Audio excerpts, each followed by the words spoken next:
Hi, what's up everyone? Kembali lagi bersama saya MS April dan hari ini saya bakal nge-sharing terkait dengan bagaimana cara saya ngedirect sebuah video seperti itu.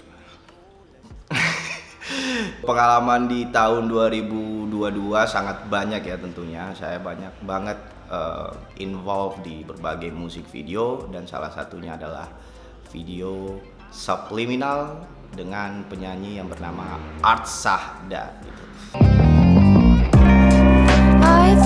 Project ini saya rasa patut untuk saya sharing karena project pertama saya untuk ngedirect sebuah musik yang bertemakan kayak gospel. Vibe-nya kayak gospel gitu, lagu-lagu dark gitu.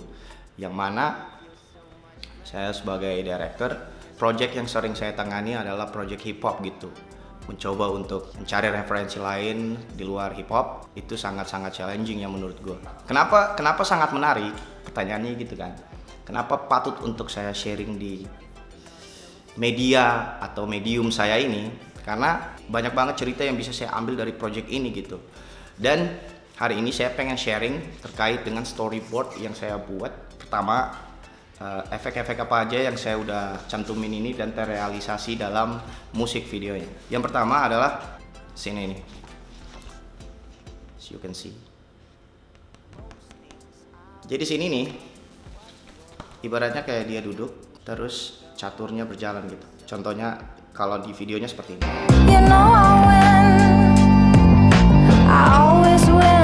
Di lagunya itu berjudul Subliminal. Ya, kita bahas sedikit tentang lagunya dulu biar kalian bisa nangkep gitu apa maksud dari videonya gitu kan. Jadi di dalam video di musik videonya itu kayak caturnya tuh kayak main sendiri gitu kan. Kenapa? Karena dari lagunya pun terbilang lagu yang empowering perempuan gitu. Jadi kayak bisa dibilang di salah satu liriknya tuh kayak you know I win, I always win, come and get it, don't be stupid, come and get it. Jadi kayak dia tuh merasa bahwa ketika dia putus sama perempuan, ketika dia putus sama cowok, ketika dia putus sama pasangannya, itu dia kayak kamu nggak bisa untuk ngontrol saya lebih banyak gitu. Jangan pikir kamu yang menang ketika kita putus gitu. Bagaimana dia bisa mengontrol permainan dalam interpretasi cinta ya, atau interpretasi keinginan dia seperti itu kan, dalam permainan catur yang bisa dimainkan lewat pikirannya gitu. Jadi seakan-akan kayak pikirannya bisa mengontrol permainan yang ada gitu. Dan setelah itu scene, jadi storyboard gue juga sebenarnya nggak terlalu ya, memang storyboard nggak terlalu detail seperti ini ya. Yang penting saya paham dan pemainnya bisa saya direct pada saat di lokasi gitu. Scene itu adalah scene yang mana saya pengen ambil dari upper, jadi kayak kelihatan giant shot, dia menguasai situasi gitu. Dari semua scene yang saya buat, yang paling saya rasa sangat menarik adalah ketika dia ngebalikin, saya ngerolin kamera,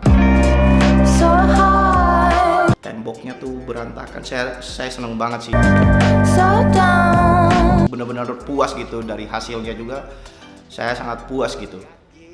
Dan tentunya ada beberapa mimicking juga. Kalau saya mengkritik karya saya yang satu ini, memang agak sedikit kurang dari segi waktu ya, karena kita produksi benar-benar sehari dan dua lokasi kalau nggak salah, dua lokasi dan hampir 4 atau 3 set gitu kan, 4 dan 3 set. Dan itu cukup lelah ya, karena berangkat dari pagi, setelah itu malam, kita lanjut sampai jam 7, setelah itu bubar. Sehari ini saya rasa cukup sulit karena kita keterbatasan kru